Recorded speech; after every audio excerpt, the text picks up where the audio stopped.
ইসলাহ করলে আল্লাহ পাক জাতিকে ধ্বংস থেকে বাঁচাবেন, সমূলে ধ্বংস করবেন না।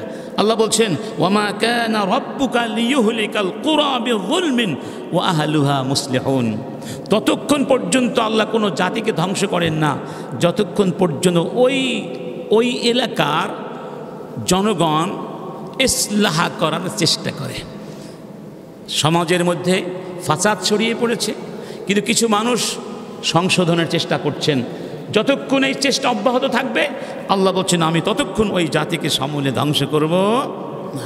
তাহলে এটা অব্যাহত রাখতে হবে, রাষ্ট্রীয় পর্যায়ে হোক আর জনগণের পর্যায়ে হোক।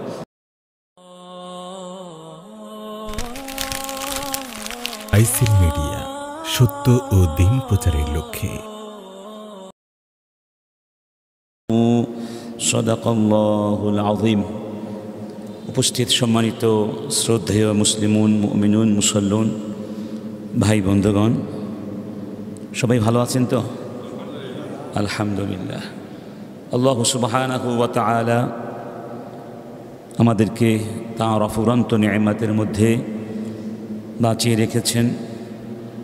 এইসব নেয়ামতের মধ্যে একটি অনন্য নেয়ামতের নাম হচ্ছে নেয়ামতুল ওয়াতন, স্বদেশ মাতৃভূমি।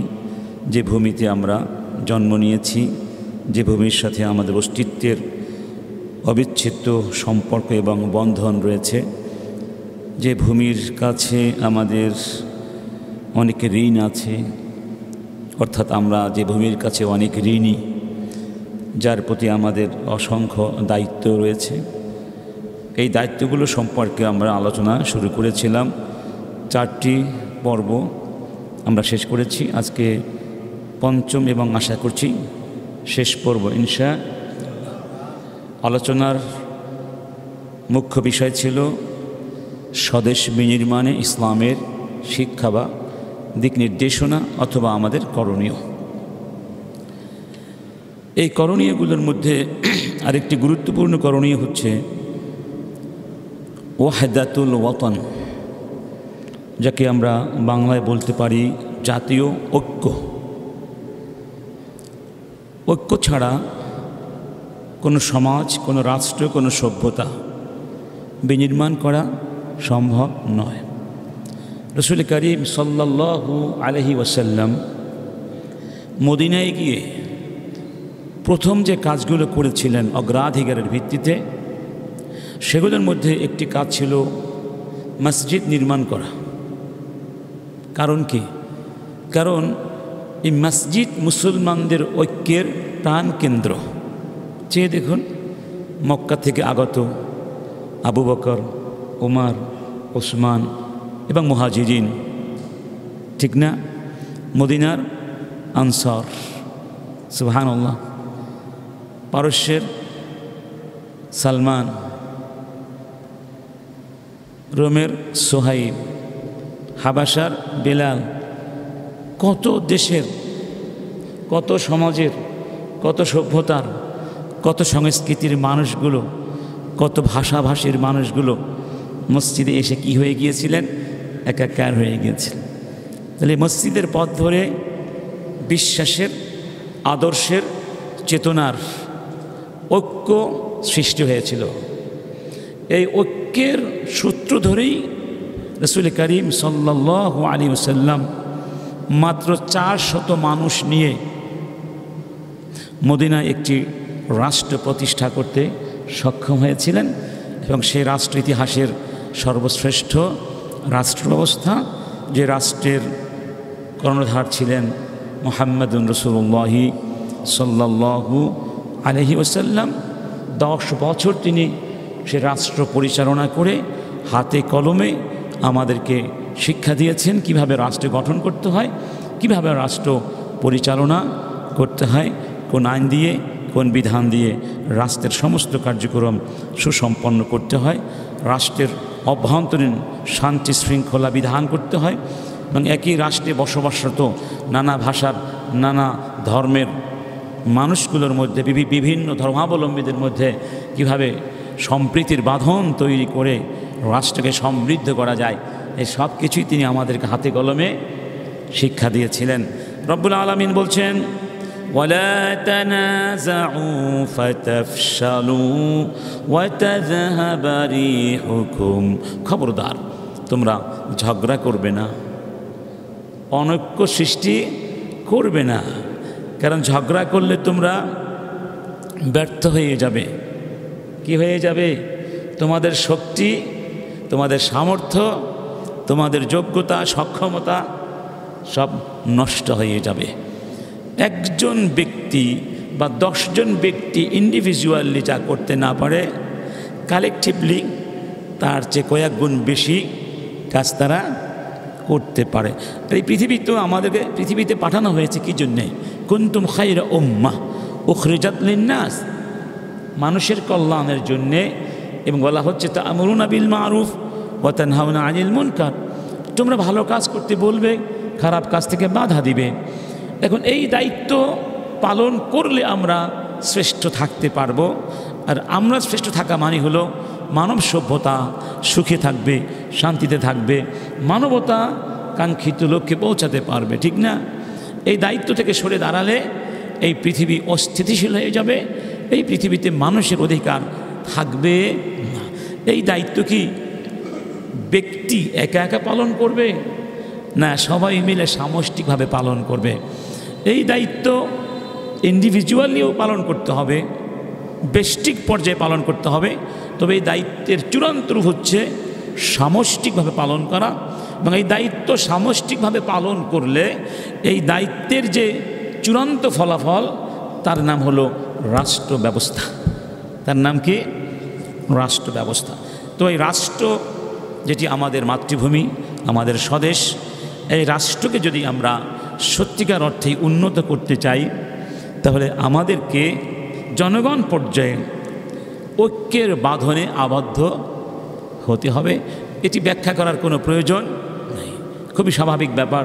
এখন এদেশে অমুসলিমরা বসবাস করছে, তারা যদি অশান্তি সৃষ্টি করতে চায়, সামাজিক স্থিতিশীলতা নষ্ট হবে, ফলে তারাও ক্ষতিগ্রস্ত হবে, বাকিরাও ক্ষতিগ্রস্ত হবে। কারণ আমরা তো সবাই একই দেশের বাসিন্দা।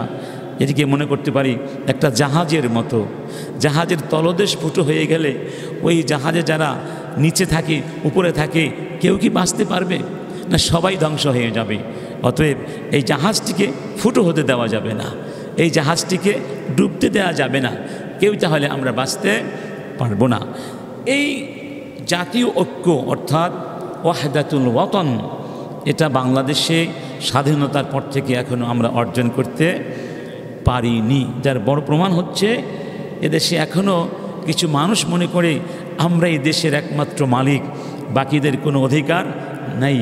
রাজাকার, তার আলবদর, এভাবে নানা ধরনের জঙ্গি ফঙ্গি, নানা ধরনের নাটক ঠাটক সাজিয়ে কৃত্রিম কিছু সংকট সৃষ্টি করে, বুদ্ধিবৃত্তিক কিছু পরিভাষা তৈরি করে এদেশের জনগোষ্ঠীকে ঠিক ফেরাউন যেভাবে তার জাতিকে বিভক্ত করে নেতৃত্ব করতে চেয়েছিল, এদেশের ফেরাউনেরাও এভাবে জাতিকে বিভক্ত রেখে নিজেদের আধিপত্য বিস্তারের পথকে সুগম করতে চেয়েছিল। আলহামদুলিল্লাহ, যদিও তারা সেই ষড়যন্ত্রে চূড়ান্ত সফলতা পায়নি, তারা দেশ থেকে পালাতে বাধ্য হয়েছে। এখন আমরা স্বৈরাচার বিদায় করেছি। স্বৈরাচার যেই সমস্ত অপরাধ করেছিল, সে অপরাধগুলো এখন থাকতে পারে না। তাদের একটি অপরাধ ছিল, তারা জাতিকে একেবারে জাতির ঐক্যের প্রাচীরকে ভেঙে চুরমার করে দেবার চেষ্টা করেছিল। তো আমরা চাই আজকের এই বাংলাদেশের এই প্রেক্ষিতে আমরা যারা এদেশে বসবাস করছি, সবাই দেশের স্বার্থে, দেশের উন্নয়নের স্বার্থে ঐক্যবদ্ধ থাকব। নিজেদের ব্যক্তি স্বার্থকে প্রাধান্য না দিয়ে রাষ্ট্রের, সমাজের, জনগণের, সকলের সমষ্টির স্বার্থকে আমরা কী দিব? প্রাধান্য দিব। এমনিতে ইসলামী বিধান হচ্ছে যেখানে ব্যক্তি এবং সমষ্টির স্বার্থের সংঘাত হয়, সেখানে সমষ্টির স্বার্থকে প্রাধান্য দিতে হয়। যেমন ধরুন, আপনার বাড়ির সামনে আপনার রাস্তা, আপনার বাড়ির সামনে আপনার জমি, কিন্তু এই জমিটা এমন একটা সেন্সিটিভ বা স্ট্র্যাটেজিক জায়গায়, এই জায়গা দিয়ে যদি রাস্তা না করা হয়, মানুষ হাঁটতে পারবে না, সকলের গমনাগমনের পথ বন্ধ হয়ে যাবে। তাহলে একদিকে আপনার ব্যক্তি স্বার্থ, আর একদিকে সমাজ সমষ্টির স্বার্থ। কোন স্বার্থ সেখানে দেখা হবে? সমাজের স্বার্থ। রাষ্ট্র বলবে তোমাকে আমরা ক্ষতিপূরণ দিব, তোমার জায়গার প্রয়োজনে দাম কয়েক গুণ বাড়িয়ে দিব, কিন্তু এই জায়গা সমাজকে দিতে হবে, নইলে সমাজের মানুষ হাঁটতে পারবে না। এজন্য রাসূল করিম সাল্লাল্লাহু আলাইহি ওয়াসাল্লাম তিনি মদিনা রাষ্ট্র প্রতিষ্ঠা করে একটি সংবিধান রচনা করেছিলেন, এবং এই সংবিধান তিনি নিজে রচনা করেছিলেন। কারণ তিনি যা বলতেন, যা করতেন, তা কিসের মাধ্যমে করতেন? ওহির মাধ্যমে করতেন। তাহলে বোঝা গেল এই সংবিধানের পেছনে সরাসরি আল্লাহ সুবহানাহু ওয়া তাআলা কি ছিল? ওহি ছিল, নির্দেশনা ছিল। সেই সংবিধান তো অনেক, মোটামুটি সেখানে অনেকগুলো ধারা ছিল। সবগুলো ধারা এখন আমরা বলবো না। আমরা এই সংবিধান থেকে, তথা মদিনা সনদ যাকে বলা হয় চার্টার অফ মদিনা, ইতিহাসের, মানব ইতিহাসের প্রথম লিখিত সংবিধান, এত সুন্দর করে, এত সাজানো, এত গোছানো, এত সুন্দর সংবিধান ইতিপূর্বে কেউ রচনা করতে পারেনি। সেই সংবিধানের মূল কথাগুলো এরকম ছিল: বিসমিল্লাহির রহমানির রহিম। মদিনা সনদের দোহাই মাঝে মধ্যে স্বৈরাচারী খুনি হাসিনাও দিয়ে দিত যে আমরা মদিনা সনদ দিয়ে রাষ্ট্র চালাই, কিন্তু আদৌ কি মদিনা সনদ তিনি পড়েছেন কিনা, মদিনা সনদের মূল কনসেপ্ট তার ক্লিয়ার কিনা, এ ব্যাপারে আমাদের যথেষ্ট সন্দেহ আছে, যেটা এখনই আপনাদের সামনে ফুটে উঠবে ইনশাআল্লাহ। এই মদিনা সনদের প্রথম কথা বিসমিল্লাহির রহমানির রহিম। সিরাত ইবনে হিশাম খুলে দেখুন, বিসমিল্লাহ দিয়ে শুরু হয়েছে। কিন্তু মদিনা সনদের দাবিদার স্বৈরাচারিণীর যুগে যারা দাপট দেখিয়েছে তাদের মধ্যে একজন ছিল হাসানুল হক ইনু, আর একজন ছিল মিনু, মানে মেননরা সেই দিন এই বিসমিল্লাহ নিয়ে কটাক্ষ করেছে। আমাদের সংবিধানের শুরুতে বিসমিল্লাহ ছিল, সেই বিসমিল্লাহকে মুছে দেওয়ার জন্য তারা অনেক সাধনা করেছে, অনেক ষড়যন্ত্র করেছে। শেষ পর্যন্ত বিসমিল্লাহ মুছতে না পেরে বঙ্গানুবাদ ঢুকিয়েছে। সেই বঙ্গানুবাদের মধ্যে অনেক তাদের প্রচ্ছন্ন ষড়যন্ত্র এখনও আছে, অনুবাদ ঠিকমতো করে নাই। একটা ধর্মনিরপেক্ষবাদী অনুবাদ করেছিল, এবং এর পেছনে আরেকজন ভয়ানক দুর্বিসন্ধিকারী ছিল, এখন মারা গেছে, যাকে জাতি কালো বিড়াল বলে চিনত, সুরঞ্জিত সেন গুপ্ত। ইতিহাস আপনাদের কারো অজানা নয়। দুঃখ লাগে, মেনন সেই দিন বলেছিল যে মদিনা সনদে বিসমিল্লাহ ছিল না, অথচ এটা চরম একটা মিথ্যে কথা বলেছে। এই মিথ্যার বিরুদ্ধে পার্লামেন্টে দাঁড়িয়ে প্রতিবাদ করার কেউ ছিল না।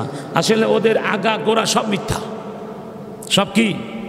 সব মিথ্যা, গোটা ইতিহাস মিথ্যা। মিথ্যা দিয়ে গোটা জাতিকে ধ্বংস করতে তারা চেয়েছিল।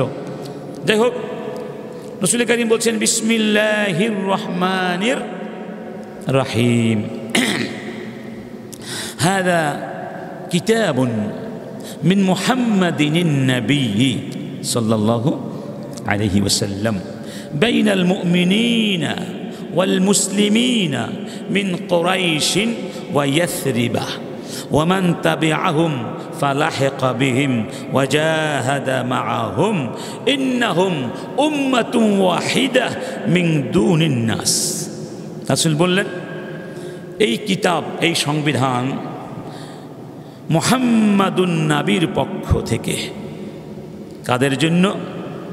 মুমিনদের জন্য, মুসলমানদের জন্য, যারা কুরাইশ থেকে এসেছে, যারা ইয়াসরিবে আছে, এবং আরও যারা বিভিন্ন জায়গা থেকে এসে তাদের সঙ্গে যুক্ত হয়েছে এবং তাদের সঙ্গে আল্লাহর পথে জিহাদ করছে। ইন্নাহুম উম্মাতুন ওয়াহিদা, তারা একটি জাতি। তারা কি? মানে মুসলিমিন, মুমিনিনরা হচ্ছে একটি অভিন্ন জাতি। মিন দুনিন নাস, সমস্ত মানুষের মধ্য থেকে, অর্থাৎ উম্মাহ ইসলামিয়া, এর একটা জাতি। তাহলে এখানে এই জাতীয়তার ভিত্তি হচ্ছে ঈমান এবং ইসলাম। তার মানে হলো এই মুসলমানরা যে যেখানে থাকুক সবাই মিলে একটা জাতি, সবাই মিলে কি? ওয়া ইন্না হাযিহি উম্মাতুকুম উম্মাতান ওয়াহিদা। এই জাতি, আল্লাহ বলছেন একটা জাতি। এটা হলো ধর্ম, আদর্শ, বিশ্বাস ভিত্তিক জাতীয়তা। ওয়া ইন্নাল মুমিনিন আল মুত্তাকিন على من بغى منهم أو ابتغى دسيعة ظلم أو إثم أو عدوان أو فساد بين المؤمنين ওয়া ইন্না আইদিয়াহুম আলাইহি জামিআন। এই সমাজে যদি কেউ অন্যায় করতে চায়, ফাসাদ সৃষ্টি করতে চায়, জুলুম করতে চায়, আগ্রাসন করতে চায় বা অন্য যে কোনো ক্রাইম করতে চায়, সমস্ত মুমিনিন আর মুত্তাকিনরা মিলে তার বিরুদ্ধে এক হয়ে যাবে এবং ওই জালেমকে, ফাসাদ সৃষ্টিকারীকে, অপরাধ সৃষ্টিকারীকে এক হাতে প্রতিহত করবে। সুবহানাল্লাহ। মানে এই সমাজ হবে অপরাধ মুক্ত, জুলুম মুক্ত, অনধিকার চর্চা মুক্ত, আগ্রাসন মুক্ত। ওয়া ইন্নাহু মান তাবিআনা মিন ইয়াহুদ।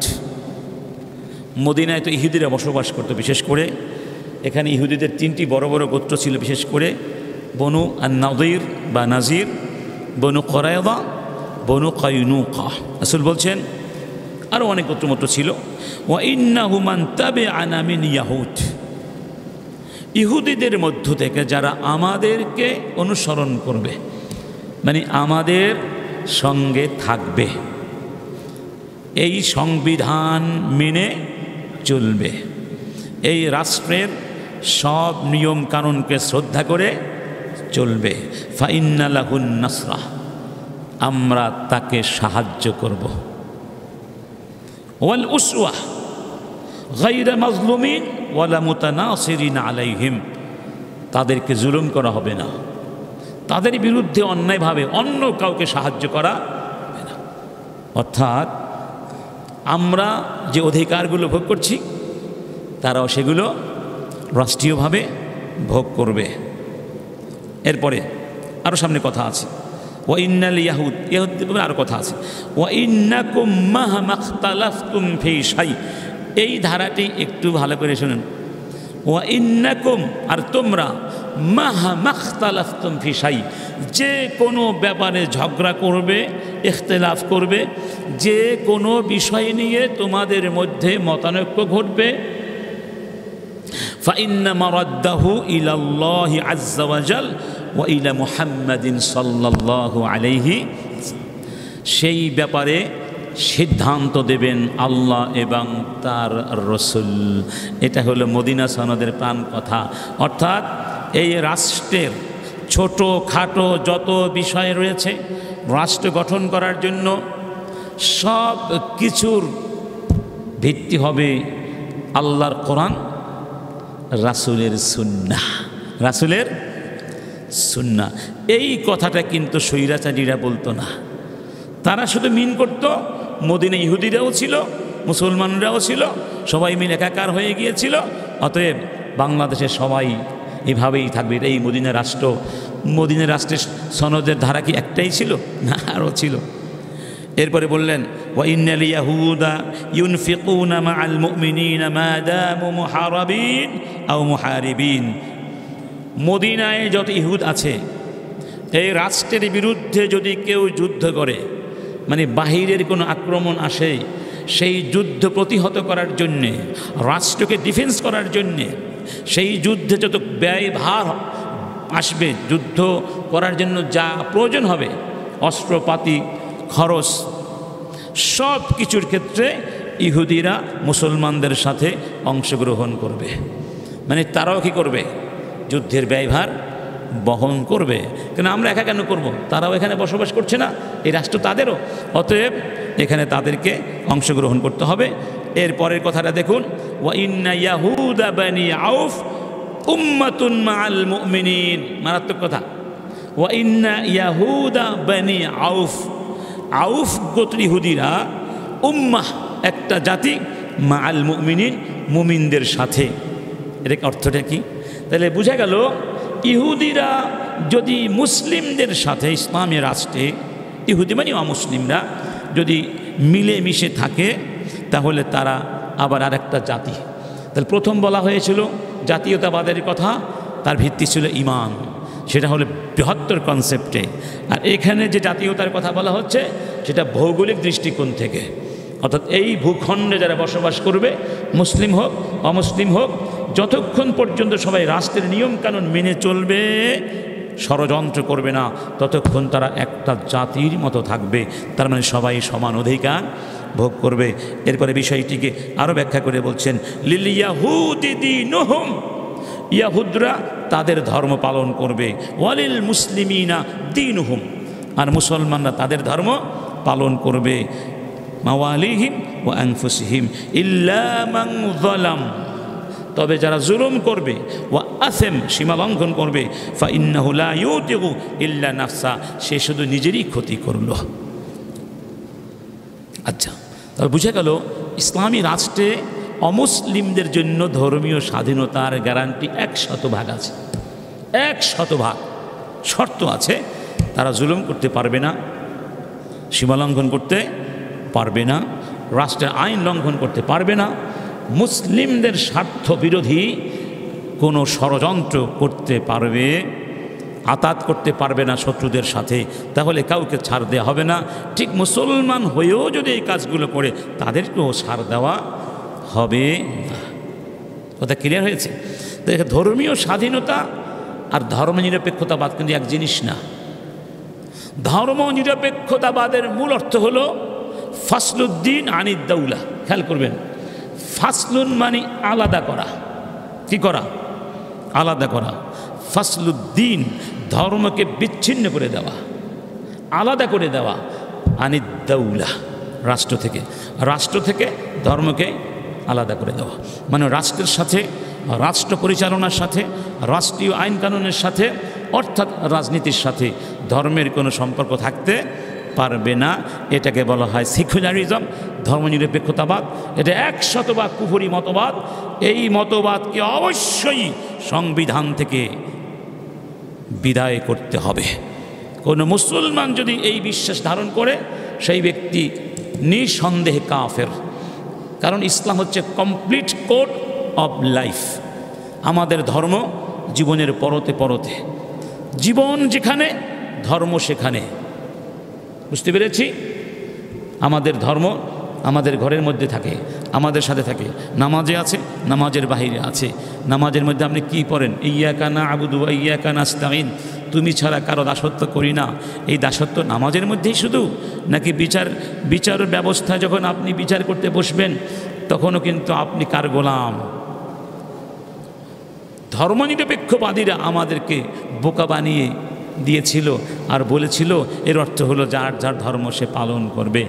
ওদের এই কথাটিও যদি আপনি মেনে নেন, তাহলে আমি প্রশ্ন করব, যার যার ধর্ম সে পালন করবে স্বাধীনভাবে, এর নাম নাকি ধর্মনিরপেক্ষতাবাদ? আচ্ছা, মনে করুন আমি একজন বিচারক, আমার ধর্ম কি? ইসলাম। এখন আমার সামনে একটা চুরির মামলা এসেছে এবং প্রমাণ দ্বারা সাব্যস্ত হয়েছে এই আসামি সত্যি সত্যি চুরি করেছে। আমার ধর্ম কিন্তু ইসলাম। তাহলে আমি যদি মুসলিম হয়ে থাকি আর আমার ধর্ম আমাকে স্বাধীনভাবে পালন করার অধিকার রাষ্ট্র দিয়ে থাকে, তাহলে আমি আমার ধর্মের বিধান দিয়ে রায় দিব, এই চোরের হাত কেটে দিতে হবে। এই রায় যদি বাংলাদেশের কোনো বিচারক দেয় কোর্টে বসে, তার রায় গ্রহণযোগ্য হবে? বলুন হবে? হবে না। কিন্তু বাংলাদেশের আইনে নাই। আমি তো আমার ধর্ম দিয়ে বিচার করেছিলাম, তুমি তো আমার ধর্মের বিচার মানবে না, বরং উল্টো হয়তো হাসিনার যুগে মৌলবাদী জঙ্গি বলে তাকে উল্টো ফাঁসির ব্যবস্থা করে দেওয়া, রাষ্ট্রদ্রোহী বলে ফাঁসিও দেওয়া হতো। ঠিক না বে ঠিক? অতএব তাদের এই দাবিগুলো মিথ্যা কথা। এগুলো কি? এগুলো মিথ্যা কথা। ধর্মীয় স্বাধীনতা এক জিনিস আর ধর্মনিরপেক্ষতাবাদ অন্য জিনিস। ওরা ধর্ম বলতে বোঝায় ধর্ম নিছক ব্যক্তিগত ব্যাপার, এর সাথে সমাজ আর রাষ্ট্রের কোনো সম্পর্ক নাই। এতটুকু দাবিও যদি ঠিক হতো তাহলেও কষ্ট লাগতো না, কষ্ট কম লাগতো। ধরুন এই দাবিও তারা মানে না। তারা এসে বলে যে 24 সালে কেন আবার মানুষ বোরকা পরবে? একটা ছাত্রী বোরকা পরে, নেকাব পরে, হিজাব পরে স্কুলে যাবে, বিশ্ববিদ্যালয়ে যাবে, এটিও কিন্তু তারা মানতে পারে না। কারণ কি? বোরকা পরা না পরা তো আমার ব্যক্তিগত ব্যাপার, আমি আমার ব্যক্তি জীবনে ধর্মচর্চা করছি, সেখানেও কিন্তু তারা বাধা দিতে এসেছে। তাহলে বোঝা গেল আসলে আলটিমেটলি তারা ধর্মকেই সহ্য করতে পারে না। এখন ধর্মকে মানি না এই কথা বলা সাহস তো তাদের হয় না। এই জন্য তারা কৌশল করে এই পথটা বের করেছে। ধর্ম হলো ব্যক্তিগত ব্যাপার, রাষ্ট্রের সাথে ধর্মের কোনো সম্পর্ক নাই। এবং এই কথাটা হাসিনার যুগে আওয়ামী লীগরা প্রত্যেকটা সবাই জোর গলায় বলতো, আমাদের মাহফিলে গিয়ে বলতো, আমাদের সামনে সমস্ত কথা বলা দুঃসাহস দেখাতো। আলেমদের সামনে তারা ভাষণ দিত, ইসলাম নিয়ে ভাষণ দিত, অথচ ইসলামের কোনো মূল ধারণাও তাদের মধ্যে ক্ষমতার দাপট দেখানোর জন্য করতো। এগুলো সব বড় বড় মানের বেয়াদব। আলেমদের সামনে ভাবে কথা বলাটা বেয়াদবি। যদি আপনার ওই ব্যাপারে ইলম না থাকে, কেন আপনি কথা বলতে এসেছেন? আল্লাহ পাক বলছেন, ওয়ালা তাকফু মা লাইসা লাকা বিহি ইলম, যে ব্যাপারে তোমার ইলম নেই সেই ব্যাপারে তুমি কথা বলতে এসো। এবং আজকেও যারা ক্ষমতায় রয়েছেন, খবরদার, ধর্ম নিয়ে কথা বলবার আগে 1,00,000 বার ভাববেন এবং ওই বিষয় নিয়ে আলোচনা করবেন বিশেষজ্ঞদের সাথে। অন্যথায় যা মনে আসে তাই কথা বলবেন না। ধর্ম নিয়ে, রাজনীতির সাথে ধর্মের সম্পর্ক নাই। এই সমস্ত আজে বাজে ফেরাউনি মার্কা স্বৈরাচারীদের ওই সমস্ত কথাবার্তা বাংলার জমিনে আর চলতে দেওয়া হবে না ইনশাআল্লাহ। এবার আসুন, আমরা এই যে মদিনা সনদের কিছু ধারা উল্লেখ করেছি, এই ধারাগুলোর বিশ্লেষণ থেকে আমরা মোটামুটি কি শিক্ষাগুলো গ্রহণ করতে পারি। একটি শিক্ষা হলো দমানুল আমনি লিকাফাতি সুক্কান আল ওয়াতান, মানে একই রাষ্ট্রে যত মুসলমান, সুক্কানিল মুসলিমিন, 1 নম্বর, যত মুসলমান রাষ্ট্রে বসবাস করে সবার জন্য নিরাপত্তা নিশ্চিত দেওয়া হয়েছে। 2 নম্বর আরেক শিক্ষা হলো হুররিয়াতুল ইতিকাদ, এই রাষ্ট্রে যত ধরনের ধর্ম আছে, ধর্মাবলম্বী আছে, সবার জন্য নিশ্চিন্তে, নির্বিঘ্নে, নির্ঝঞ্ঝাটে স্ব ধর্ম পালনের নিশ্চয়তা দেয়া হয়েছে, ঠিক না?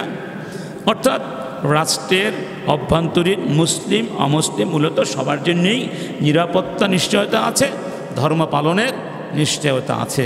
আরেকটি হলো রাষ্ট্র প্রতিরক্ষার ক্ষেত্রে যে কোনো আক্রমণ থেকে মুসলিম অমুসলিম সকলকে সম্পৃক্ত করা হয়েছে, বিশেষ করে আর্থিক সম্পৃক্ততা দায়বদ্ধতার ক্ষেত্রে। এরপরে মাজলুমকে সাহায্য করার ক্ষেত্রে সকলকে সম্পৃক্ত করা হয়েছে মোটামুটিভাবে।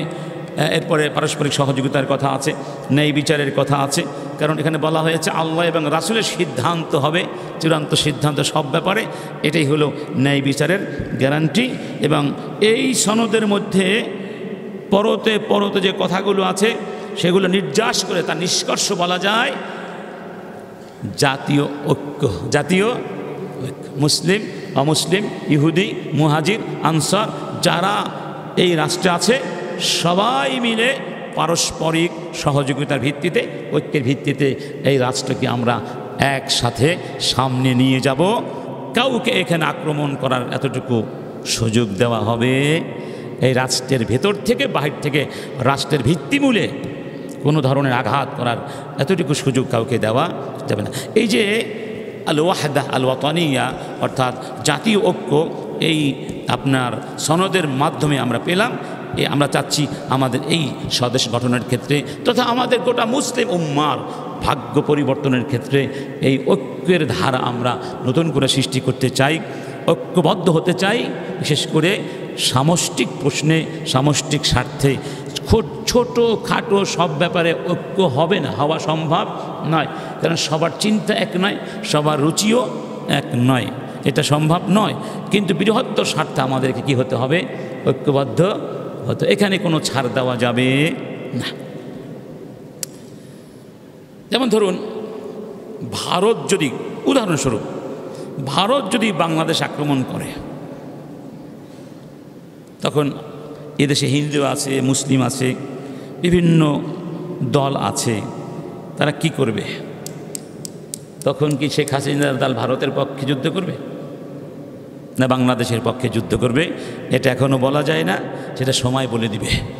কিন্তু দেশকে যারা ভালোবাসে, ভারত যতই বন্ধু হোক, দেশের উপর আক্রমণ করলে তখন এদেশে কোনো দল থাকবে না, তখন এদেশে কোনো কি থাকবে না, দল হবে একটা, দেশ রক্ষার দল, দেশ রক্ষার, ঠিক না? ঠিক। এবং সেই দিন হয়তো আসতেও পারে যেদিন এদেশের মাটি রক্ষার জন্যে আমাদেরকে আবার যুদ্ধে ঝাঁপিয়ে পড়তে হতে পারে। রাসূল কারীম জন্য বলেছেন, যে ব্যক্তি জিহাদ করে নাই এবং জিহাদ করার কোনো আগ্রহ, কোনো সংকল্প তার মধ্যে ছিল না, সেই ব্যক্তি ইহুদি খ্রিস্টান হয়ে মারা যেতে পারে। আর যেই ব্যক্তি এরকম নিয়াত করেছে, আল্লাহ তোমার দিনের পক্ষে, সত্যের পক্ষে আমি যুদ্ধ করার জন্য প্রস্তুত আছি, যদি সুযোগ আসে আমি ঝাঁপিয়ে পড়ব, সে যদি বিছানায় বসেও মারা যায় আল্লাহ পাক তাকে শাহাদাতের সম্মান দান করবেন। অতএব প্রত্যেকের মনের মধ্যে এই সংকল্প রাখতে হবে, এই দেশ আমাদের, এই মাটি আমাদের, এই মাটির উপর আক্রমণ আসলে আমরা কাউকে ছাড় দেব, ভয় পাবেন না ইনশা। কারণ মানুষের পরাজয় কিন্তু বাহির থেকে আসে না, বলেছিলাম পরাজয়টা ভেতর থেকে আসে। যদি মনে করেন আমি পারবো না, আপনি কিন্তু পারবেন না। আর যদি মনে করেন না আল্লাহ আমার সাথে আছে, আমরা পারবো, আমাদের পারতে হবে, আমাদের পেছনে যাওয়ার কোনো সুযোগ। একজন নেতা সেই দিন বললেন, কথাটা খুব ভালো লেগেছে, যে ভারত মনে করে এবং এদেশের অনেকেই মনে করে যে ভারত আমাদেরকে 3 দিক থেকে ঘিরে ধরেছে, 3 দিক থেকে ঘিরে ধরেছে, আমরা দুর্বল। না, বরং বাস্তবতা হলো ভারত আমাদের ঘিরে ধরেনি, আমরাই ভারতকে 3 দিক থেকে ঘিরে আছি। ঠিক না? এভাবে ভাবতে হবে, নিজেদের কার ছোট করা যাবে? আমাদের সব কিছু আছে আলহামদুলিল্লাহ, আমাদের সাথে সব আছে ইনশা। আরেকটি করণীয় হলো দেশকে গড়ার জন্য সুনাগরিক হতে হবে। কি নাগরিক হতে হবে? বরং ইমানদার সুনাগরিক হতে হবে। শুধু সুনাগরিক এই কথাটি আমি বলবো না, পার্থক্য আছে। সুনাগরিক হওয়া আর ইমানদার সুনাগরিক হওয়া পার্থক্য আছে। যেমন ধরুন, সুনাগরিক বলতে আমরা বুঝি এমন একজন নাগরিক, সে রাস্তায় ময়লা ফেলে না, রাস্তায় আবর্জনা ফেলে না, 1 নম্বর ধরুন। কিংবা সে যখন রাস্তায় গাড়ি চালাতে যায় ট্রাফিক রুলস ভায়োলেশন করে না, কিংবা এক জায়গায় বসলে উঁচু স্বরে কথা বলে কাউকে ডিস্টার্ব করে না, এটা হলো সুনাগরিক।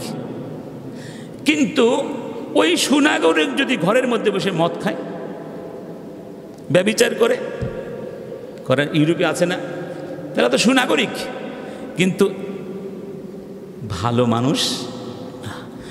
মানুষ হতে হলে ভেতরে বাহিরে সব জায়গায় এই যে ইন্টিগ্রিটি, এটি ধরে রাখতে হবে। যে সুনাগরিক, ইমানদার সুনাগরিক, সে যেমন রাস্তাঘাটে আবর্জনা ফেলবে না, আবার গোপনে গোপনে সে মদও খাবে না, ব্যভিচারও করবে না। আবার দেখুন, অনেক সুনাগরিক আছে অনেক দেশে, নিজের দেশকে তারা সুন্দর করে সাজায়, নিজের দেশে কাউকে আক্রমণ করতে দেয় না, জুলুম করতে দেয় না, আবার তারাই কিন্তু অন্য দেশে গিয়ে আক্রমণ করে। আছে নাকি নাই? ধরুন আমেরিকা, আমরা কি আক্রমণ করতে আমেরিকা গিয়েছিলাম, নাকি আমেরিকা নিজে এসে ইরাককে ধ্বংস করে দিল? এটাই তো ওদের স্বভাব। তাহলে সুনাগরিক হলে চলবে না, সুনাগরিক হওয়ার পাশাপাশি সুমানুষ হতে হবে, ইনসান সালেহ হতে হবে, ইনসান সালেহ হতে হবে, মুওয়াতিন সালেহ হতে হবে। এজন্য রাসূল কারীম বলছেন, ইত্তাকিল্লাহ হাইসুমা কুন্ত, যেখানেই থাকবে, যে অবস্থাতেই থাকবে আল্লাহকে ভয় করো। তুমি আকাশে থাকো আর জমিনে থাকো, অন্তরিক্ষে থাকো, সাগরের তলদেশে থাকো আর সাগরের পৃষ্ঠদেশে থাকো, একা একা থাকো কিংবা সবার সাথে থাকো, আল্লাহকে ভয় করতে হবে। অর্থাৎ যখন রাস্তায় পথ চলবে তখন তুমি রাস্তায় যেভাবে নিয়মকানুন মেনে চলবে, যখন তোমার কাছে কেউ থাকবে না তখনও তুমি আল্লাহকে ভয় করে ঠিক একইভাবে আদাব, আখলাক, নৈতিকতা মেনে চলবে। সুবহানাল্লাহ।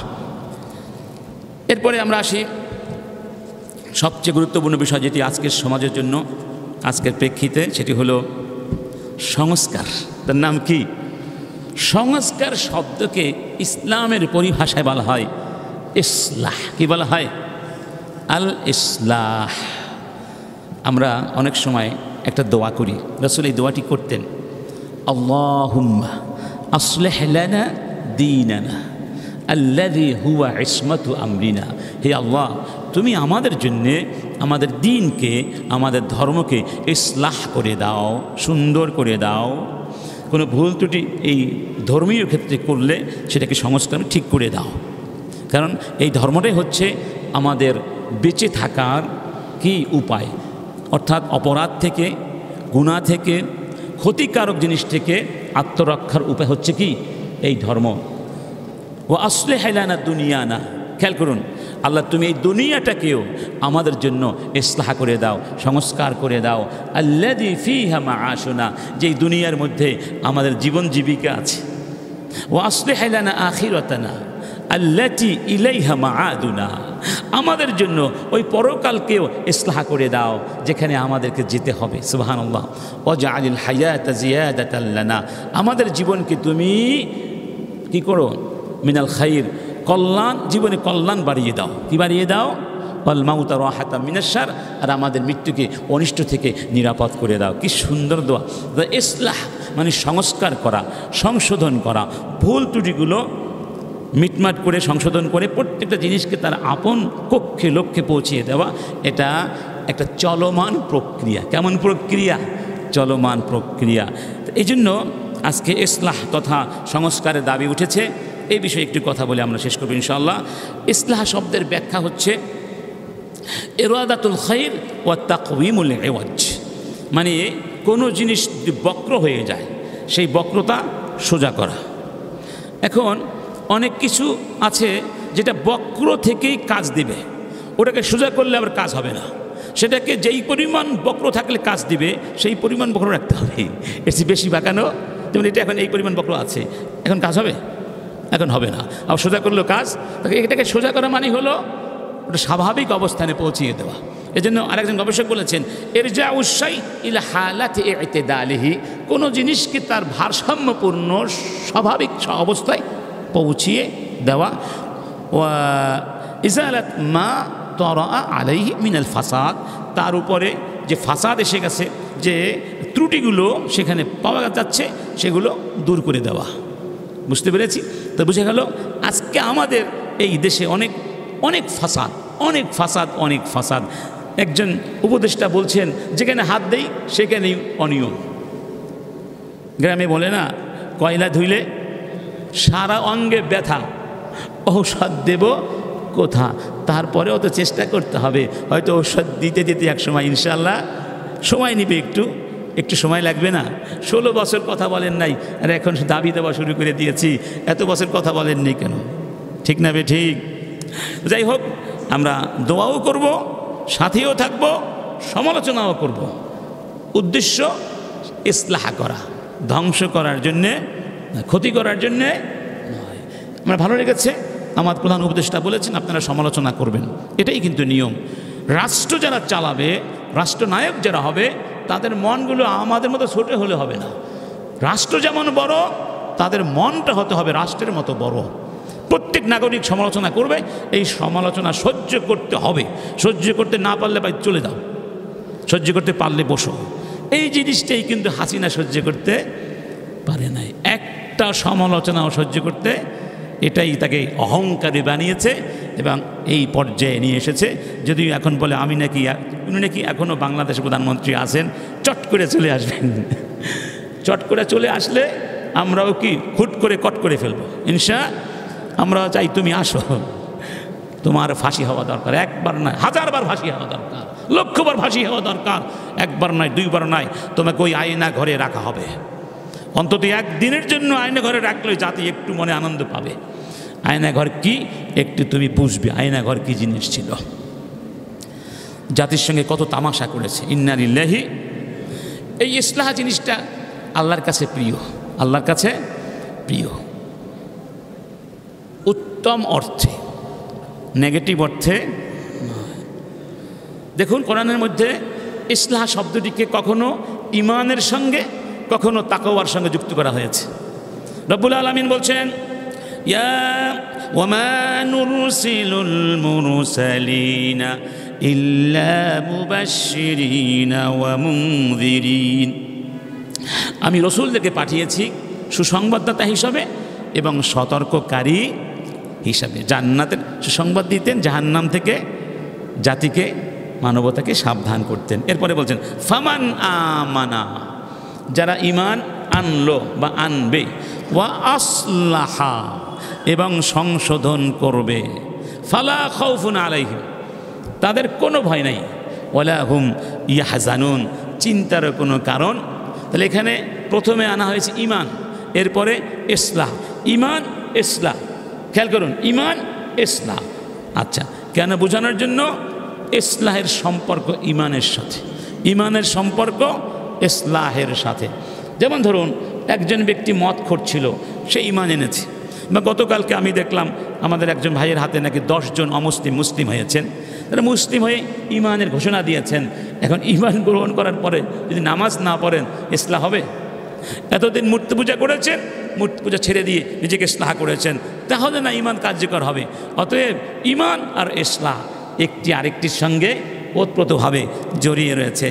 অন্য আয়াতে বলা হয়েছে ফামানিত্তাকা ওয়া আসলাহা ফালা খাউফুন আলাইহিম ওয়ালা হুম ইয়াহজানুন। এবং যারা মুত্তাকি হলো, তাকওয়ার পথ ধারণ করলো এবং ইসলাহ করলো নিজেকে, তাদেরও কোনো ভয় নাই, চিন্তা নাই, টেনশন নাই, উদ্বেগ নাই। এই দুটো আয়াতের দাবি হলো ইসলাহ তাকওয়া এবং ইমানের সাথে সংযুক্ত। খেয়াল করবেন, এখন ইসলাহ তো আমরা চাই না? ইসলাহ চাইলে তো হবে না, এর মূল আপনার নীতিমালা, মেথড আমাদেরকে জানতে হবে। একটা উদাহরণ এভাবে দেওয়া হয়, হতে পারে কাল্পনিক কাহিনী, জাস্ট উদাহরণ হিসেবে বলা হয়। এক ব্যক্তির ঘরে আগুন ধরেছে, আল্লাহ না করুন, তার 3 জন প্রতিবেশী ছিলেন, সবাই তাকে পছন্দ করেন এবং এই ব্যক্তিকে, তার বাড়িকে আগুন থেকে বাঁচাবার জন্যে, আগুন নিভিয়ে দেওয়ার জন্যে প্রতিবেশীরা রাত্রিবেলা ঝাঁপিয়ে পড়লেন। একজন ছিলেন পেট্রোল ব্যবসায়ী। তিনি চিন্তা করলেন, আমার প্রতিবেশীর ঘরের আগুন নিভানোর উপায়টা কি? তিনি উপায়ন্ত না পেয়ে, অথবা চিন্তা ভাবনা করে দেখলেন যে একটা পথ আছে, আমি কিছু পেট্রোল ছেড়ে দেই, হয়তো এগুলো নিভে যাবে। ধরুন যে পেট্রোল বা কেরোসিন ঢেলে দিল, উদ্দেশ্য ছিল কি আগুনগুলো, কিন্তু আগুন নিভবে নাকি বিস্ফোরিত হবে, লেলিহান শিখা আরও ভয়ানক আকার ধারণ করে। আরেকজন চট্টগ্রামে ওই যে কৃত্রিম কাঠ করে না, রান্নাবান্না করার জন্য বিয়ে দিতে, লম্বা লম্বা চলার মতো, কী দিয়ে বানায় জানি না, তুষ দিয়ে বানায় মনে হয়। সে ধরুন কাঠের ব্যবসা করতো, লাকড়ি ব্যবসা করতো। যে ভাবলো, আমি যদি কয়েক বস্তা লাকড়ি আগুনের ফেলে দেই, এর চাপে আগুন নিভে যাবে। এবার সে এনে কতগুলো লাকড়ি ফেলে দিল, আগুন নিভে না জ্বলবে? আর একজন চিন্তা করলো, আমার তো কিছু নাই, আমি হলাম তুষের ব্যবসা করি, তুষের আগুন সরে নেই, তুষের আগুনের মতো জ্বলছি, এই তুষের আগুন সহজে নেবে না। সে গিয়ে কয়েক বস্তা তুষ ফেলে দিল। এই আগুন যে জ্বলা শুরু করলো, কখন নিভায় আল্লাহ পাকই ভালো জানেন। তাদের উদ্দেশ্য ভালো ছিল, উদ্দেশ্য খুব ভালো ছিল, সাহায্য করা, আগুন নির্বাপিত করা, কিন্তু পদ্ধতিগুলো সঠিক ছিল না। একজন ব্যক্তি চুরি করছে, আপনি বললেন, ভাই তুমি কেন চুরি করছো? চুরি করে হারাম কাজ, গুনার কাজ, তুমি জানো না? লোকটি বলল, আমি জানি, তবে আমার উদ্দেশ্যটা ভালো। কি? আমার এলাকায় কিছু গরিব মানুষ আছে, তাদেরকে আমি সহযোগিতা করি। উদ্দেশ্য খুব ভালো। পদ্ধতিটা ইসলামের শিক্ষা, উদ্দেশ্য যেমন সুন্দর হতে হবে, পদ্ধতিও ইসলাম সম্মত হতে হবে। এবার আসুন, এই ইসলাহের পদ্ধতি কি? ইসলাহের 5টি পদ্ধতি কোরআন শিখিয়ে দিয়েছে। কয়টি? এবং সেটি শুআইব আলাইহিস সালামের জবানে আল্লাহ বলছেন। তিনি তার কওমকে বলেছিলেন, ইয়া কওমি, হে আমার কওম, আরাআইতুম ইন কুনতু আলা বাইয়িনাতিম মির রাব্বি, আমি যদি আমার রবের পক্ষ থেকে সুস্পষ্ট প্রমাণ এবং দলিলের উপরে প্রতিষ্ঠিত থাকি, ওয়া রাযাকানি মিনহু রিজকান হাসানা, আর আমার রব আমাকে তার পক্ষ থেকে উত্তম রিজিক দান করেন, বলো তাহলে কি আমি তার বিধান লঙ্ঘন করতে পারি? ওয়ামা উরিদু আন উখালিফাকুম ইলা মা আনহাকুম আনহু, আমি যেই কাজ করতে তোমাদেরকে বারণ করি সেই কাজ আমি করব না, সেই কাজ আমি করতে পারি না। ইন উরিদু ইল্লাল ইসলাহা, আমি শুধু ইসলাহ করতে চাই, সংশোধন করতে চাই, শোধরাতে চাই। মাস্তাতাআতু, যতটুকু আমার পক্ষে সম্ভব। ওয়ামা তাওফীকি ইল্লা বিল্লাহ, আল্লাহর পক্ষ থেকে সাহায্য তৌফিক না আসলে কোনো কাজই করা যায়। আলাইহি তাওয়াক্কালতু, তার উপরে তাওয়াক্কুল করলাম। ওয়া ইলাইহি উনীব, তার কাছেই আমি ফিরে যাব। এই আয়াতটি একটু বিশ্লেষণ করুন, তাহলে 5টি উপাদান পাবেন। এই 5টি উপাদান হচ্ছে ইসলাহ করার, সংশোধন করার 5টি মূলনীতি। উদুহুল মানহাজ, অর্থাৎ আপনি কি করতে চাচ্ছেন, আপনার উদ্দেশ্য, লক্ষ্য, পদ্ধতি সব কিছু হতে হবে স্পষ্ট। কোনো অস্পষ্ট বিষয় নিয়ে ইসলাহ করা যাবে না। বুঝতে পেরেছেন? এটা হলো কাফির মুশরিকদের একটা অভ্যাস, তাদের কথাগুলো স্পষ্ট নয়। অনেক ধর্ম আছে দেখবেন, তাদের ধর্ম পড়তে গেলে মাথা খারাপ হয়, কি বলতে চায় নিজেও বোঝে না, কি বলতে চায় নিজের কাছেও স্পষ্ট। তাহলে আপনার যেই দিকে আপনি মানুষকে ডাকছেন, আপনি যেই কাজগুলো করতে চাচ্ছেন, যেই সংস্কারগুলো করতে চাচ্ছেন, সেগুলো স্পষ্ট করে দিতে হবে। তিনি কি বলেছেন? ইন কুনতু আলা বাইয়িনাতিম মির রাব্বি, বাইয়িনা মানে সুস্পষ্ট দলিল, সুস্পষ্ট প্রমাণ। আমি আমার রবের পক্ষ থেকে সুস্পষ্ট প্রমাণের উপরে আছি। ইসলাম যে সত্য, এই ব্যাপারে কোনো কি নাই। আমার রব আমাকে যা দিয়েছেন এগুলো সত্য, অকাট্য সত্য, সুস্পষ্ট সত্য, আকাশের মধ্য রবির মতো উদ্ভাসিত ভাস্বর এমন একটা সত্যের উপর আমি দাঁড়িয়ে রয়েছি, আমার এখানে কোনো অস্পষ্টতা নাই। 2 নম্বর তিনি কি বলেছেন? মির রব্বি, আমার রবের পক্ষ থেকে। তাহলে বোঝা গেল ইসলাহ করার জন্য যেই শক্তি, যেই তথ্য, যেই উপাদান দরকার, সেগুলো সংগ্রহ করতে হবে রবের কাছ থেকে, মানে কোরআন থেকে, হাদিস থেকে, ইসলাম থেকে।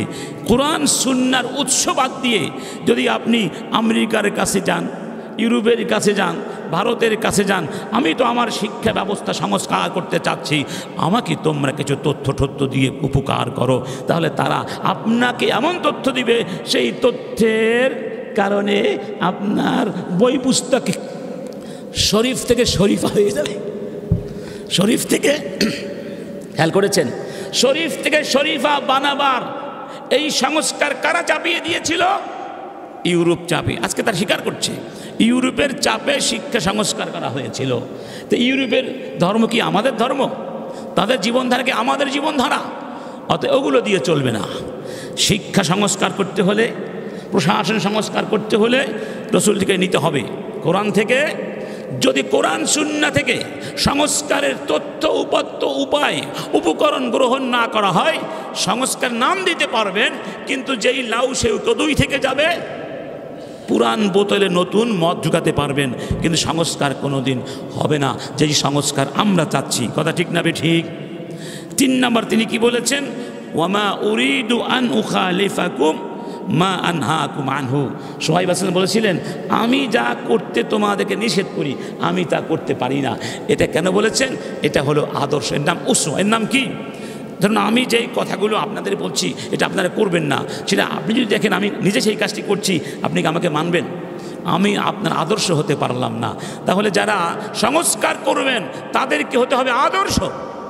দে শুড বি মডেলস, তাদেরকে মডেল হতে হবে, ঠিক না? নবী ছিলেন কি? আদর্শ। 5 নম্বর, 3 নম্বর, আল ইরাদাতুস সাদিকা ফিল ইসলাহ। ইসলাহ করব, সংস্কার করব, এটা করব, সেটা করব, কিন্তু আমার মনের মধ্যে কোনো ইখলাস নাই, আমার মধ্যে কোনো সততা নাই, ওই ইসলাহ হবে না। তিনি কি বলেছিলেন? ইন উরিদু ইল্লাল ইসলাহ, আমি শুধু ইসলাহ চাই, আমি সত্যি সত্যি ইসলাহ চাই, আমার মধ্যে মুনাফিকি নাই, আমি ইখলাসের সাথে, বিশুদ্ধ প্রতিজ্ঞার সাথে, বিশুদ্ধ অভিপ্রায় নিয়ে ইসলাহ করতে চাই। তা তাদের নিয়ত হতে হবে বিশুদ্ধ, এখানে অন্য কোনো স্বার্থ কাজ করতে পারবে না। 4 নম্বর, মাস্তাতাতু, যতটুকু আমার পক্ষে সম্ভব। তার মানে ইসলাহ করতে গেলে অনেক কষ্ট করতে হবে, টাকা লাগবে, পয়সা লাগবে, সময় লাগবে, ঠিক না? যতটুকু আপনাকে আল্লাহ শক্তি দিয়েছেন, আপনার মেধার শক্তি, জ্ঞানের শক্তি, টাকার শক্তি, সময় শক্তি, সবটুকু সর্বোচ্চ মাত্রা ব্যয় করতে হবে, এটা বলেছেন। 5 নম্বর, আত-তাওয়াক্কুলু আলাল্লাহ। সব কিছু করলেই যে সফল হবেন তা নয়, আপনার সফলতা দিবেন কে? চূড়ান্ত তাওয়াক্কুল হবে কার উপরে? ওমা তাওফীকি ইল্লা বিল্লাহ। এই পাঁচটি যখন এসে যাবে ইসলাহের উপাদান হিসাবে, ইনশাআল্লাহ ইসলাহ আল্লাহ পাক দান করবেন এখানে ব্যক্তির চেয়ে আগেই বলেছি নীতিকে বড় রাখতে হবে। আপনি একটা সংস্কার করলেন, নীতি প্রণয়ন করলেন, ওই নীতি বাস্তবায়ন করতে এসে দেখেন আমি তো সাবেক রাষ্ট্রপ্রধান, আমার সামনে এসে আপনি আর সেটা বাস্তবায়ন করতে পারছেন না। দেখেন না, আপনাদের একজনকে কট করা হয়েছে, ওই ব্যক্তির দুই পাশে দুইজন কট আছে, দুইজনের এখানে আসামি লেখা, তার এখানে আসামি লেখা নাই। তার মানে হলো তার জন্য আলাদা নিয়ম চলছে। এটা নয়। ওমর ইবনে খাত্তাব যখন খলিফা ছিলেন তখন গাসাসিনা একটা জায়গা ছিল, একটা গোত্র ছিল, এটা ছিল রোমকদের অধীনস্থ একটি এলাকা শাম দেশে। ওই গাসাসিনার যিনি রাষ্ট্রপ্রধান ছিলেন তিনি হজের মৌসুমে এসে উমরের হাতে ইসলাম গ্রহণ করলেন। সবাই খুশি হয়ে গেল, কারণ একজন রাষ্ট্রপ্রধান ইসলাম গ্রহণ করেছেন, তার মাধ্যমে আরও অসংখ্য মানুষ মুসলিম হবে, সেখানে ইসলামের রাষ্ট্র প্রতিষ্ঠা বা ইসলামের সভ্যতা ছড়িয়ে পড়বে, অনুকূল পরিবেশ তৈরি হবে। স্বভাবগতভাবেই সবাই খুব খুশি হয়েছিলেন। এরপরে ওই লোকটা যখন তাওয়াফ করতে গেল, ওই সম্রাট তাওয়াফ করতে গেল, তার যে চাদরটা ছিল এটা একটু ঝুলে ছিল মাটিতে, আর একজন তাওয়াফকারী পিছনে ছিলেন। ওই ব্যক্তির অজান্তেই এই বাদশার চাদরটা ওই ব্যক্তির পায়ের নিচে পড়ে যায়। এরকম হয় না? তাওয়াফ করার সময় গুতা লাগে, কত ধাক্কা লাগে, কত কষ্ট হয়, কত হাজার হাজার মানুষ।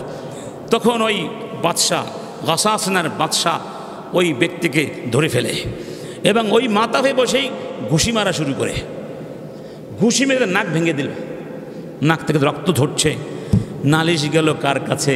উমারের কাছে। উমার দুইজনকে ডাকলেন, বললেন তুমি তার নাক কেন ভেঙে দিয়েছ? সেই লোকটি বলল, আমি হলাম রাজা, আমি মানি মুকুট, আমি মানি রাষ্ট্র, আমি মানি সিংহাসন। আর এই লোকটি রাস্তাঘাটের লোক আমার কাপড়ের উপরে পা দিয়েছে, কত বড় সাহস! উমার বললেন, মাফ চাও। যদি মাফ চাও এরপর সে মাফ করলে ভালো, আর মাফ না করলে তোমার নাকটা ওইভাবে ভেঙে দেওয়া হবে। তার ধারণা ছিল আমি তো বাদশাহ, আমার সম্মান আলাদা। ইসলাম বলছে না, তুমি বাদশাহ হতে পারো, কিন্তু আইনের সামনে আইন কারোর জন্য আলাদা।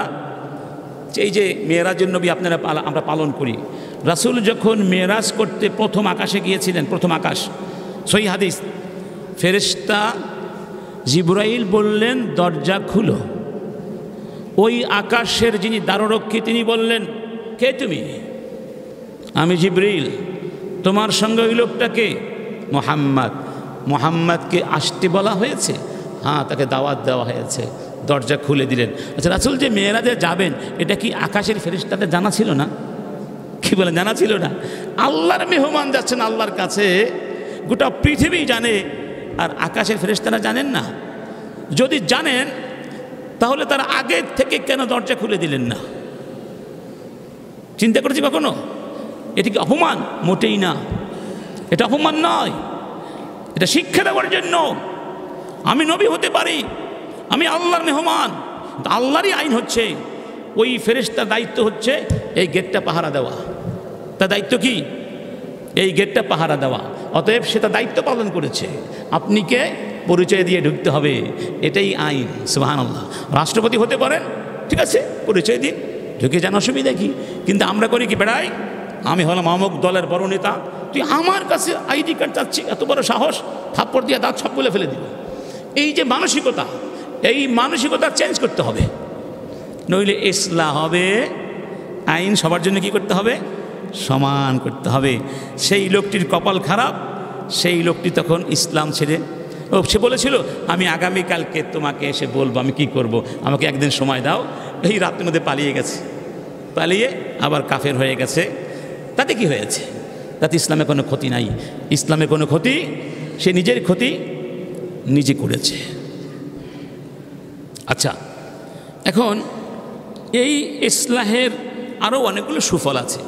ইসলাহ করলে আল্লাহ পাক জাতিকে ধ্বংস থেকে বাঁচাবেন। সমূলে ধ্বংস করবেন না। আল্লাহ বলছেন ওয়ামা কানা রাব্বুকা লিয়ুহলিকাল কুরা বিযুলমিন ওয়া আহলুহা মুসলিহুন। ততক্ষণ পর্যন্ত আল্লাহ কোনো জাতিকে ধ্বংস করেন না যতক্ষণ পর্যন্ত ওই এলাকার জনগণ ইসলাহ করার চেষ্টা করে। সমাজের মধ্যে ফাসাদ ছড়িয়ে পড়েছে, কিন্তু কিছু মানুষ সংশোধনের চেষ্টা করছেন। যতক্ষণ এই চেষ্টা অব্যাহত থাকবে আল্লাহ বলছেন আমি ততক্ষণ ওই জাতিকে সমূলে ধ্বংস করব না। তাহলে এটা অব্যাহত রাখতে হবে, রাষ্ট্রীয় পর্যায়ে হোক আর জনগণের পর্যায়ে হোক। আরেকটি হলো তাহকিকুল আমন, যারা ইসলাহ করার চেষ্টা করবে আল্লাহ পাক ওয়াদা করেছেন তাদেরকে আল্লাহ নিরাপত্তা দান করবেন। ফামান ইত্তাকা ওয়া আসলাহা, যেমনটি বলেছি ফালা খাউফুন আলাইহিম ওয়ালা হুম ইয়াহজানুন, তাদের কোনো চিন্তা নেই, তাদের কোনো ভয় নেই, এবং আল্লাহ পাক তাদেরকে মাগফিরাত দান করবেন।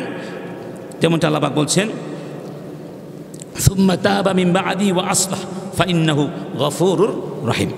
এখন আমাদের যে ইসলাহের কথা আমরা বলছি, এই ইসলাহগুলোর মধ্যে প্রথম ইসলাহ, একটু ইঙ্গিত দিয়ে যাচ্ছি, সময় শেষ হয়ে যাচ্ছে। সবচেয়ে বড় ইসলাহ যেখানে দরকার সেটি হলো শিক্ষা ব্যবস্থার ইসলাহ। কিসের ইসলাহ? কারণ একটা জাতি গঠিত হয় কি দিয়ে? শিক্ষা দিয়ে। শিক্ষা এমন একটি জিনিস, এখান থেকে জাতির মন মানুষ গঠিত হয়। শিক্ষা সুন্দর হলে জাতি সুন্দর হবে। এজন্য একজন গবেষক বলেছিলেন এই জাতি আগামীতে কি হবে আমি বলে দিতে পারবো, তার আগে আমাকে তার পাঠ্যক্রমটা আমাকে দাও, আমি তার পাঠ্যক্রমটা দেখে বলে দিব এই জাতি আগামীতে কি হবে, মানুষ হবে নাকি অমানুষ হবে। অমানুষ হলে কোন মানের অমানুষ হবে আমি এই বই পাঠ্যক্রম থেকে বলে দিতে পারবো। তো যাই হোক, আজকে যেহেতু সময় চলে গেছে, এই ব্যাপারে আজকে কিছু গুরুত্বপূর্ণ কথা আছে শিক্ষা সংস্কার নিয়ে। আমরা মনে হয় এই সংস্কারের পর্যায়টা আলাদা করে আলোচনা করব ইনশাআল্লাহ। আজকে সংক্ষিপ্তভাবে একটা পয়েন্ট আলোচনা করব, সেটা হলো খুবই সংক্ষিপ্তভাবে জাতীয় সঙ্গীত নিয়ে কিন্তু আলোচনা উঠেছে। যদিও এখন এই প্রেক্ষিতে এই কাজটি করা হয়তো অনেক কঠিন হয়ে যাবে, কিন্তু আলোচনা যেহেতু এসেছে তাই আমাদেরকে একটু সচেতনতা অর্জন করতে হবে, সত্যগুলো অনুধাবন আমাদের করার চেষ্টা করতে হবে। আমরা সেই শৈশব থেকেই আমার সোনার বাংলা এটিকে আমরা জাতীয় সঙ্গীত গেয়ে আসছি। স্বাভাবিকভাবেই যে কোনো জিনিস জীবনের সাথে একাকার হয়ে যায় সেটা আসলে সহজে সে ব্যাপারে বিরূপ মনোভাব পোষণ করাটাও কঠিন হয়ে যায়। জাতীয় সঙ্গীতও অনেকটা আমাদের সঙ্গে অস্তিত্বের সাথে কি হয়ে গেছে, অজান্তেই যেন মিলেমিশে গেছে। কিন্তু আমরা কি কখনো চিন্তা করেছি এই জাতীয় সঙ্গীত আদৌ আমাদের জাতীয় সঙ্গীত হওয়ার যোগ্যতা রাখে কি না? আজ থেকে অনেক বছর আগে চট্টগ্রাম কলেজে যখন আমি আলোচনা করছিলাম তখন কবি ঠাকুরের ব্যাপারে একটি ধারাবাহিক আলোচনা ছিল। তৎকালীন প্রধানমন্ত্রী স্বৈরাচারিণী বলেছিলেন যে রবীন্দ্রনাথ ঠাকুর আমাদের আদর্শ, তার আদর্শ প্রতিষ্ঠা করতে হবে। তার এই কথাটির প্রতিবাদ করতে গিয়ে রবি ঠাকুর আদর্শ হতে পারেন কি না আলোচনা করতে গিয়ে প্রথম আমার দৃষ্টিগোচর হয়েছিল তার জাতীয় সঙ্গীতের বিষয়টি।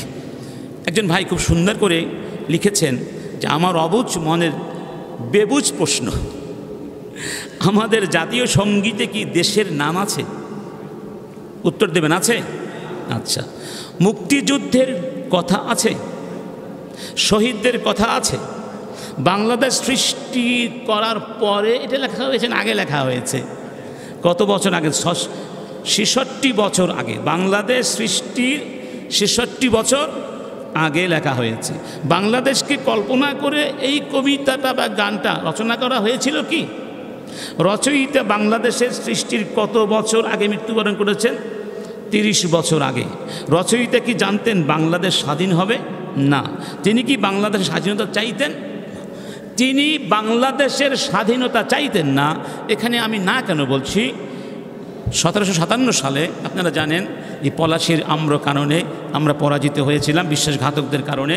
সেই 57 থেকে 100 বছর পর্যন্ত সময় লেগেছিল এই ভারত উপমহাদেশে আধিপত্য বিস্তার করতে ইংরেজদের, এবং তাদের বিরুদ্ধে 100 বছর জিহাদ করেছে কারা?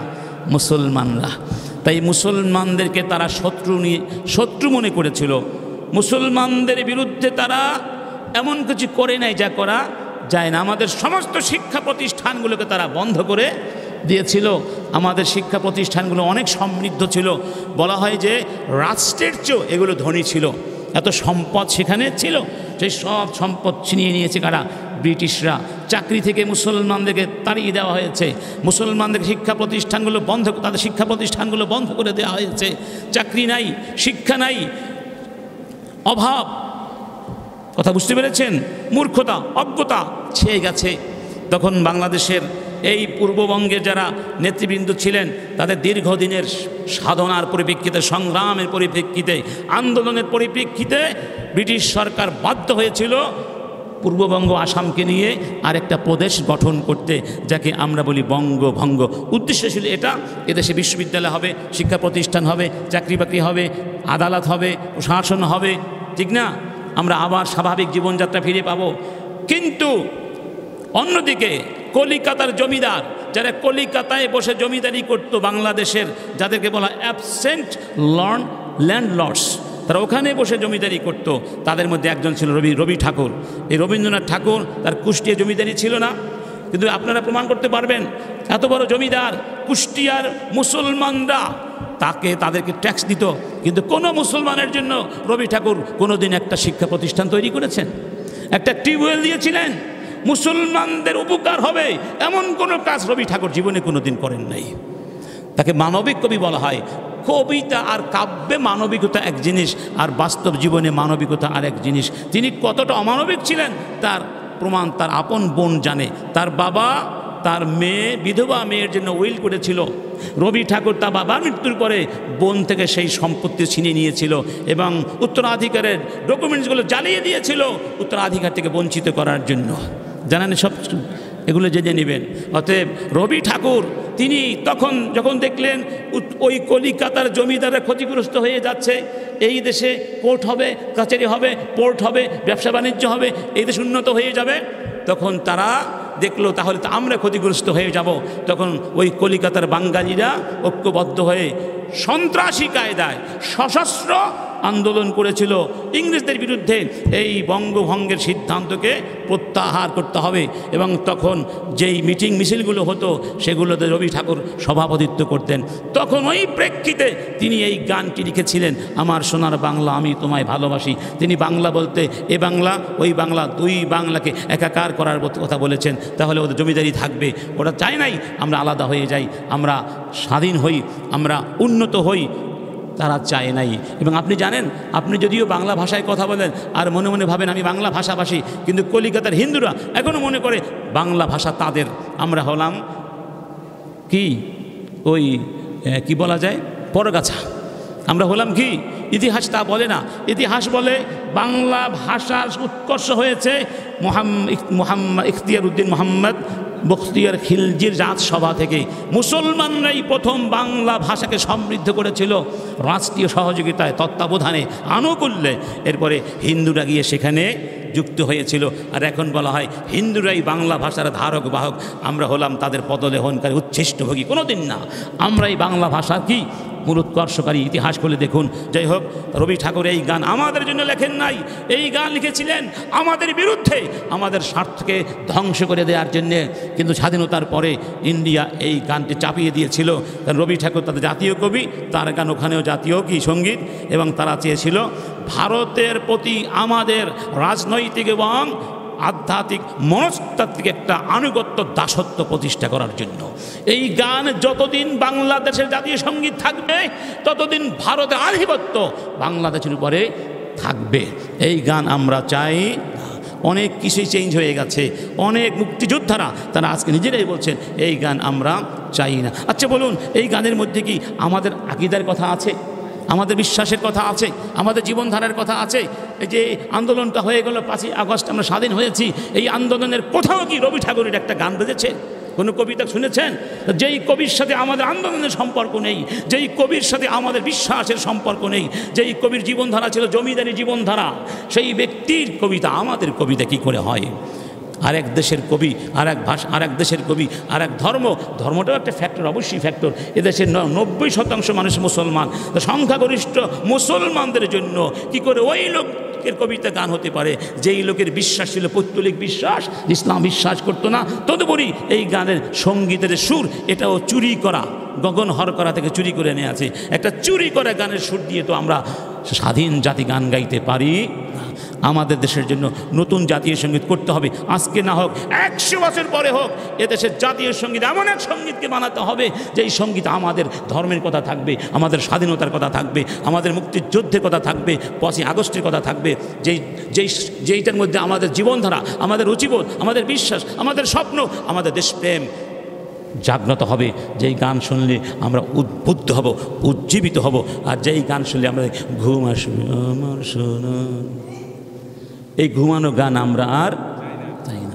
এখন অনেকে কষ্ট পাবে, আবার আমার বিরুদ্ধে, এই আন্দোলনের বিরুদ্ধে ওই শাহবাগীরা জেগে উঠেছে, তারা এখন অযুত কণ্ঠে জাতীয় সঙ্গীত গায়। তাদেরকে প্রশ্ন করছি, তোমরা এখন 1000 কণ্ঠে জাতীয় সঙ্গীত গাচ্ছ, 16 বছর ধরে স্বৈরাচারীর বিরুদ্ধে একটি গানও গাওয়ার সাহস তোমাদের হয় নাই কেন? কথা ঠিক না বিঠি? কোথায় ছিলে তোমরা? এগুলো সব শাহবাগী শয়তান। শাহবাগীরা চাই না আমরা বুদ্ধিবৃত্তিকভাবে, আদর্শিকভাবে, বিশ্বাসগতভাবে দেশপ্রেমের মানদণ্ডে উজ্জীবিত হই, উত্তরণ ঘটাই। এটা ওরা চায় না। ওরা চায় আমরা, কারণ ওরা তো চায় আবার 2 বাংলা আজকে হোক কালকে একাকার করতে চায়। ওরা বিশ্বাস এখনও করে এই বাংলা ওই বাংলা এক বাংলা। সেই বিশ্বাস আমরা কোনোদিন বাস্তবায়িত হতে দেব। হ্যাঁ, যদি বাংলা একাকার হয় সেটা হবে ভারত মুক্ত, আমাদের বাংলাদেশের সাথে একাকার হতে পারে, ঠিক আছে, কিন্তু আমরা ভারতের অধীনস্থ কোনোদিন হব না ইনশাআল্লাহ। আগেই বলেছি, প্রয়োজনে আমরা জীবন দিব, সম্পদ দিব, মরে যাবো, দেশের জন্য শহীদ হয়ে যাব। আমাদের বাচ্চারা শহীদ হয়ে যায় নাই? তারা কি শিখিয়ে গিয়েছে?